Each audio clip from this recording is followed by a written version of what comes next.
Maravilha. Está feito. Está feito. O mais rosa foi puxado. Isto é mesmo para mim ou é só É para para si, é. Exato. Podia Claro ser que só sim. para ficar bem no Nessa, podcast. nessa. Um estudante interrompeu o Presidente da República para pedir a palavra em nome dos alunos. Mostrarmos o que é possível unidos.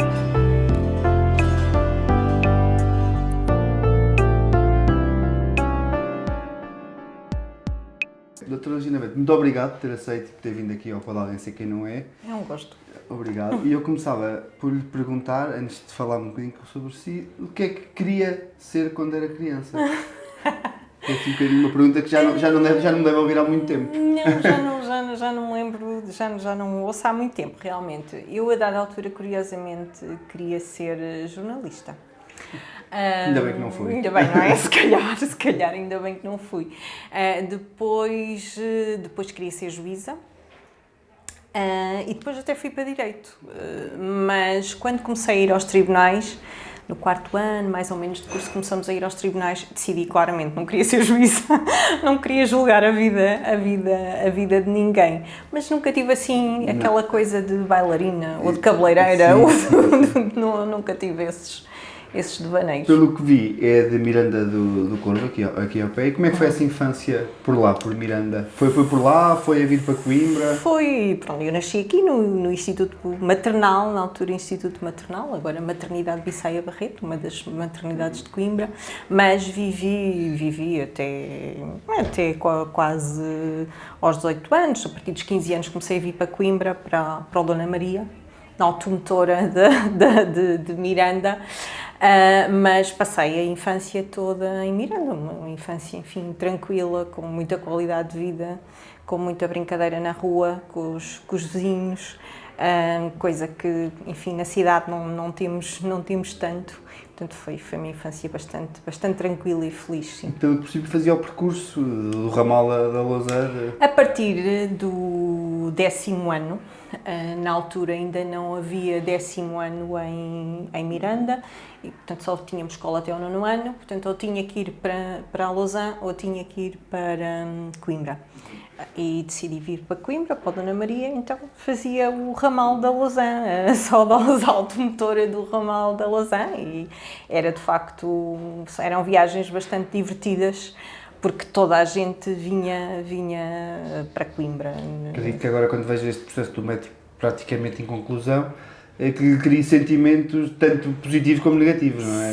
Sim. Eu acho que o metro vai ser muito bom, porque vamos passar a ter novamente viagens frequentes, confortáveis para Coimbra. Não é a mesma coisa que vir no ramal, mesmo que seja agora em metro e não automotora, do que vir de autocarro por aquelas estradas ainda bastante sinuosas, não é?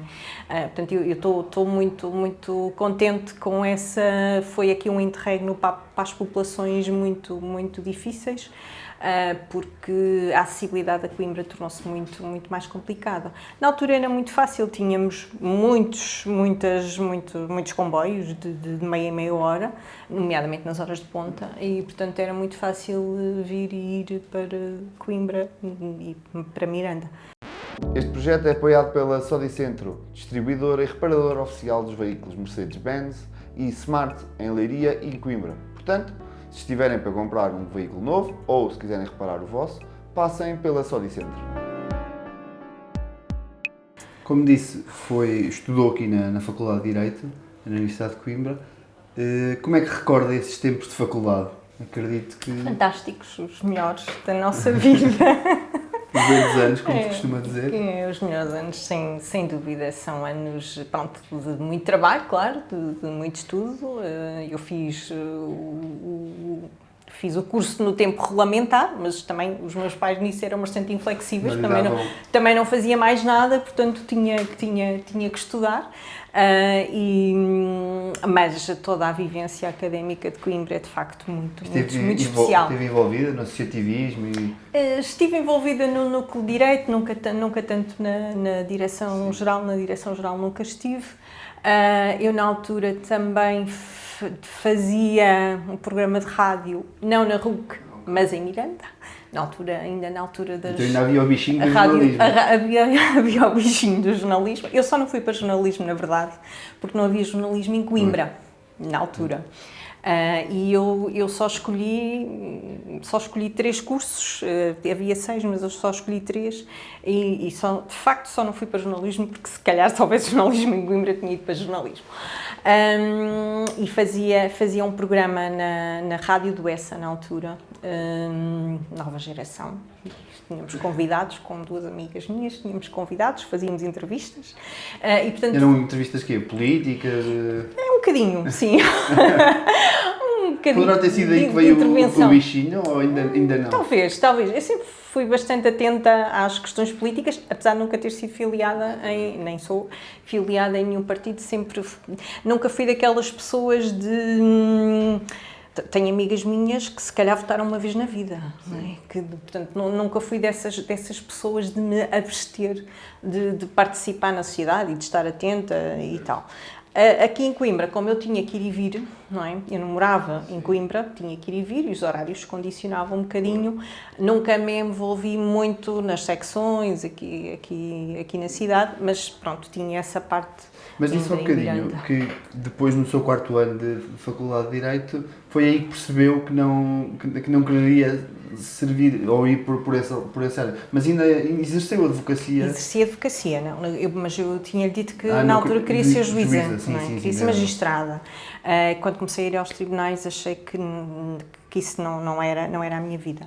Exerci a advocacia ainda durante uns tempos, durante ainda 7 anos, exerci a advocacia como fiz o estágio de advogada estagiária, que ainda é 1 ano e meio, mas já a trabalhar, porque também concluí que advogado também não era a minha onda, simplesmente até por uma razão um bocadinho pragmática.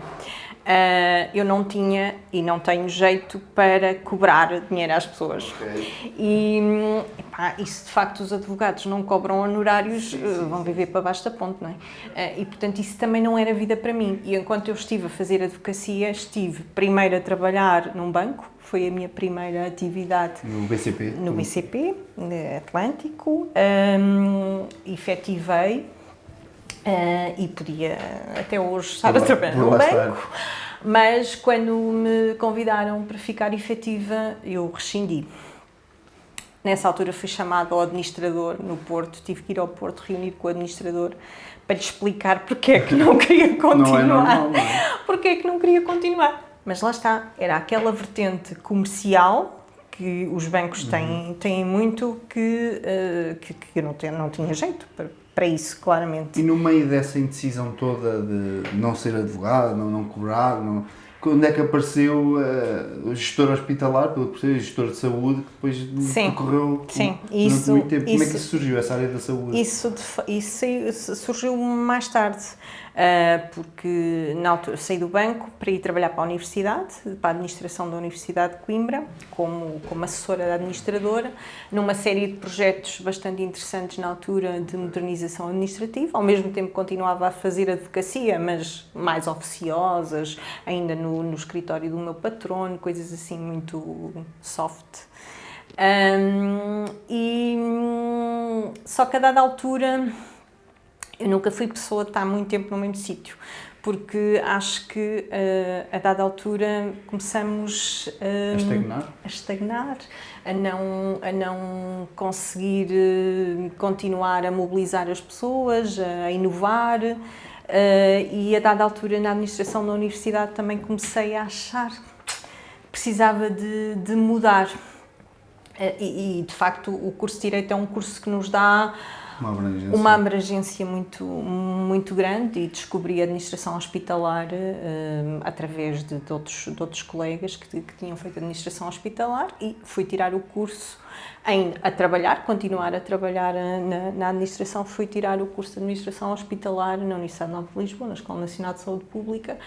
Comecei do pelo, porque eu ia e vinha para Lisboa de carro, muito tempo perdido. Eu a conduzir, portanto era muito tempo, mas de facto Ainda hoje, a saúde é de facto o setor onde eu gosto mesmo de E trabalhar. pelo que percebi, esteve em vários hospitais, não é? Tanto aqui na zona de Coimbra como também para o norte do país. Sim, andei pelo norte, uns anos pelo norte, estive no Hospital de Penafiel, Val de Sousa, depois estive em Lamego, depois estive em Vila Real.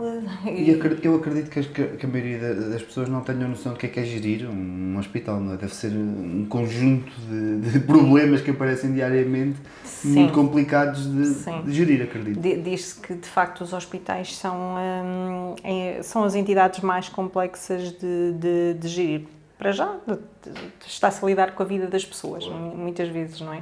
De modo que é, de facto, uma organização muito, muito complexa, que lida com muitas classes profissionais diferentes, que lida com toda a população e que presta um serviço, às vezes, de vida ou morte. Mas é uma área onde, de facto, um administrador hospitalar, um gestor hospitalar pode fazer muita diferença na organização dos serviços, na acessibilidade dos serviços, na melhoria da qualidade dos serviços que são prestados. E quando esteve nesses hospitais mais para a Zona Norte, também ia e vinha diariamente? Não, Não. outra fase. Vivi um ano em Paredes, quando trabalhei no Hospital Penafiel. Penafiel e Paredes são completamente ligados, aquilo era o Centro Hospitalar de Val de Sousa, e depois vivi em Vila Real.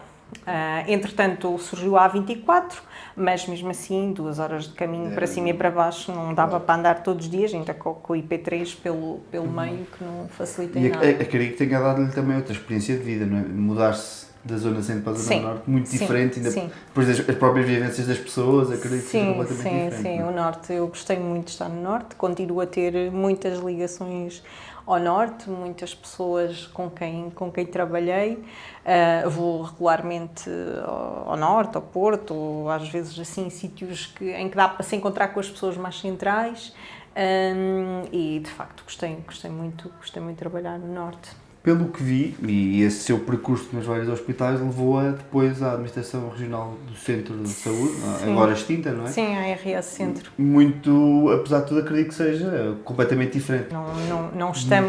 Não estamos a lidar diretamente com as pessoas, estamos a lidar com as instituições. Portanto, a RS Centro, os nossos interlocutores eram os administradores dos hospitais, Claro. e os coordenadores dos centros de saúde. Portanto, é um trabalho de mais retaguarda. E já começa a haver política aí no meio, acredito, não é? Sim, claro. De tentar gerir todos esses egos, digamos assim. Sim, lidar com as autarquias, os centros de saúde são peças muito importantes nas pequenas localidades, não é? Os centros de saúde e as extensões, depois há aquelas extensões de saúde nas localidades mais pequenas, aí o trabalho diário é conseguir médicos para continuarem a assegurar que o centro de saúde esteja aberto ou que a extensão da localidade X esteja aberta. Aí é preciso, de facto, lidar com os autarcas, com outro tipo de sensibilidades. Consegue compreender a extinção, esta decisão política de distinguir as ARS e criar estes ALS? É assim, nós estamos sempre a tentar reorganizar as coisas para funcionarem melhor. Portanto, foram extintas as ARS há pouco mais de um ano, criada uma direção executiva à semelhança do que acontece com o modelo inglês. Portanto, nada disto é inventado, isto já foi testado noutros países, mas agora já se fala novamente em extinguir a direção executiva, que aliás já foi extinta no modelo inglês. Portanto, percebeu-se que não era bem o melhor modelo. As ARS eram estruturas bastante pesadas, que era preciso, de facto, fazer alguma coisa para agilizar processos. Neste momento, um problema que nós temos no nosso país é que não avaliamos. Porque eu na saúde, passei quando estive no Norte, foi a moda dos centros hospitalares. Portanto, agregar hospitais em centros hospitalares. Eu estava no Hospital de Lamego, que era um hospital autónomo, era vogal executiva do Hospital de Lamego, que depois foi agregado no Centro Hospitalar de Trás-os-Montes e Alto Douro. Entretanto, agora é também uma OLS, como é todo o resto do país. Mas nunca foi avaliado, nunca foi feita essa avaliação do que é que se ganhou em termos dessa agregação dos centros hospitalares. Entretanto, já passámos para um novo modelo e para além dos estatutos jurídicos que foram mudando, passámos de hospitais SA. Quando eu fui para o Hospital de Penafiel era um Hospital SA, portanto, Sociedade Anónima. O Hospital de Lamego era um hospital do setor público administrativo, um SPA. Depois veio a moda dos GPEs, das empresas públicas empresariais, que é o que temos agora. As OLS são todas empresas públicas empresariais. E que supostamente é um modelo jurídico que dá mais agilização em termos de gestão. Mas o problema, na minha ótica, é que nós nunca avaliamos. Tomam-se decisões mais políticas do que técnicas? Acho que sim.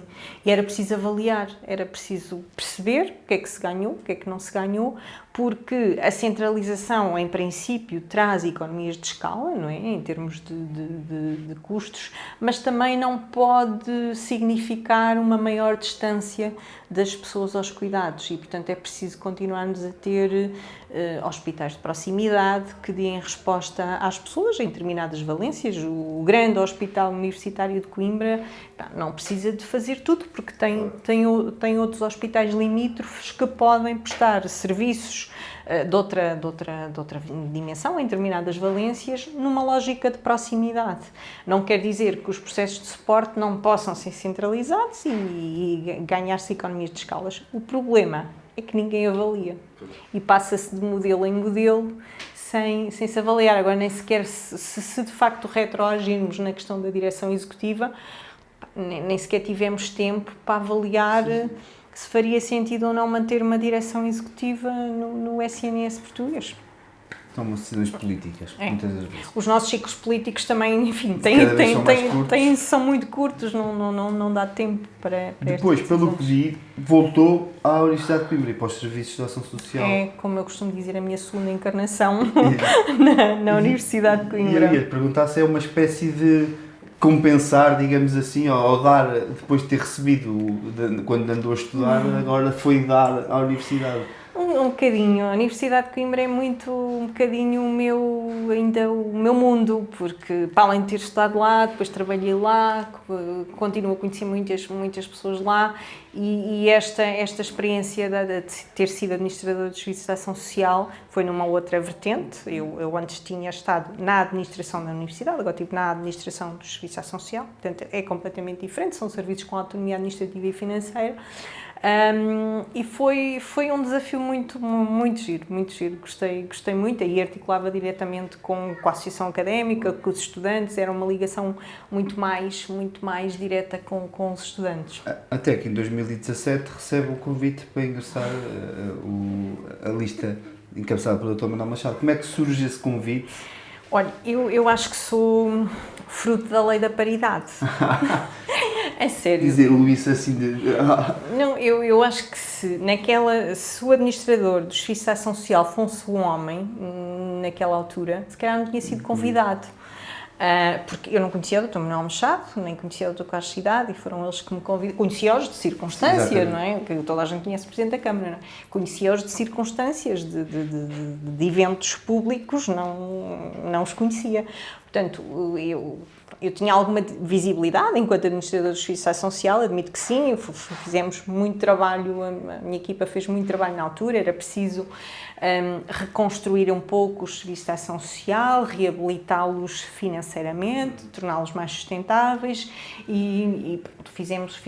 Mas parece que era um trabalho um bocado invisível e que não daria para se destacar como na verdade se destacou. Pois, mas de facto às vezes depende também como fazemos as coisas e com quem articulamos, não é? E esse convite surgiu assim, do nada, era preciso uma mulher, na altura, e esse convite fiquei assim um bocadinho até apreensiva, não é? Não, quer dizer, foi uma coisa que eu nunca tinha equacionado, nem sequer me tinha passado pela cabeça estar na variação de uma Câmara Municipal. Era um setor onde eu nunca tinha trabalhado ainda, mas aquele bichinho na altura eu já estava há 6 anos, talvez 7 anos no Serviço de Ação Social, portanto estava quase naquela altura de querer começar a fazer outras coisas, não é? Porque já tinha feito ali grandes reformas nos serviços de ação social, tínhamos aberto novos restaurantes universitários, enfim, novos apoios sociais que tinham sido construídos. E isso fez-me refletir. Na altura falei com algumas pessoas, aceito, não aceito. O reitor da altura ficou muito chateado, que ainda por cima era o irmão do atual Presidente da Câmara. Portanto, a coisa não foi muito bem aceite.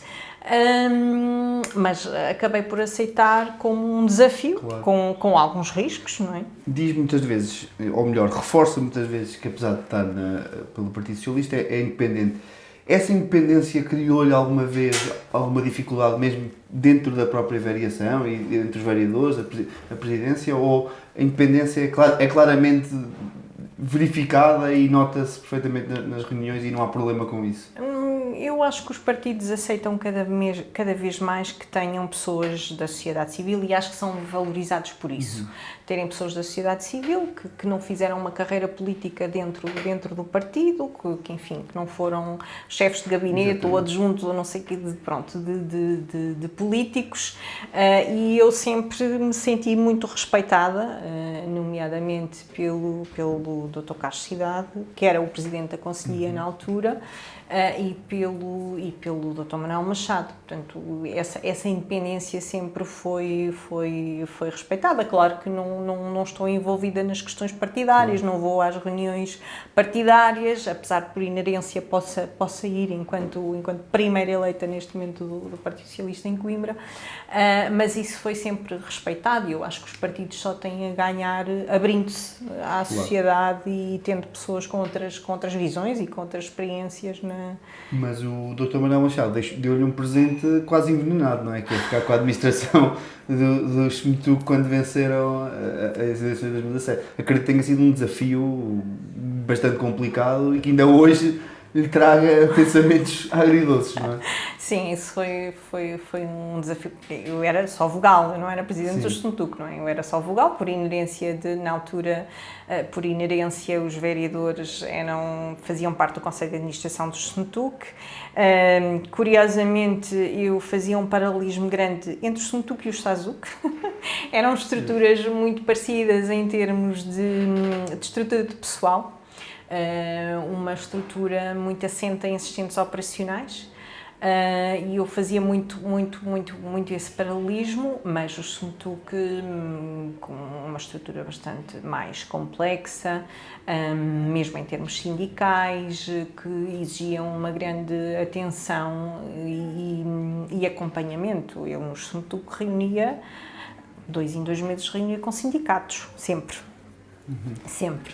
E normalmente era eu que fazia isso, porque eu tinha o pluro dos recursos humanos. E ainda hoje continua a ter os seus próprios problemas. Parece-lhe que a implementação do metro poderá, de alguma forma, ajudar os SMTUC pelo menos a tornarem-se mais fiáveis, digamos assim? Eu acho que sim. Eu acho que o metro vai ajudar a reestruturar o SMTUC. Todas as carreiras têm que ser revistas e adaptadas para se complementarem com a linha do metro, e eu penso que sim, que vai se tornar mais fiável. A cidade também vai melhorar, não é? Portanto, o SMTUC neste momento também têm tido muitas dificuldades em termos de fiabilidade, porque temos muitas obras na cidade, e portanto sem termos canais base que de facto deem prioridade aos autocarros e com todas as obras que temos, é difícil cumprir horários e portanto têm sido anos bastante difíceis para o SMTUC, que eu penso que vai melhorar. Em 2021 o PS perde a Câmara Municipal. Já consegue agora, passados estes anos, perceber ou há alguma causa para a perda do Partido Socialista da Câmara? Que causas é que olha e consegue identificar para o Dr. Manuel Machado, que já tinha vencido a Câmara não sei quantas vezes, perder depois a Câmara agora em 2021? Sim, olhando para trás, eu acho que havia um certo cansaço das pessoas. Também me diziam lá em casa, que atenção, que é muito difícil, há muito poucos que ganham um terceiro mandato. Às vezes ignoramos essas questões e as expectativas por vezes são outras. Eu penso que havia um certo cansaço por parte das pessoas que queriam uma mudança na cidade. A doutora passou depois para a oposição, onde continua e por vários acontecimentos passou a ser até a líder da oposição e do Partido Socialista na Câmara Municipal. Isso era outra coisa que eu não estava nada à espera, não? Eu ia lhe perguntar como é que tem sido esse desafio de estar na oposição e estar na oposição como líder da oposição, que ainda lhe acarreta outra importância. Pronto, isso eu de facto não estava nada à espera dessa questão. Para já não estávamos à espera de perder as eleições, não é?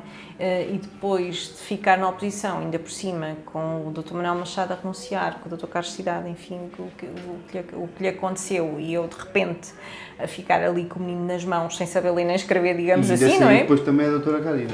Sim, a doutora Karina depois também acabou por renunciar.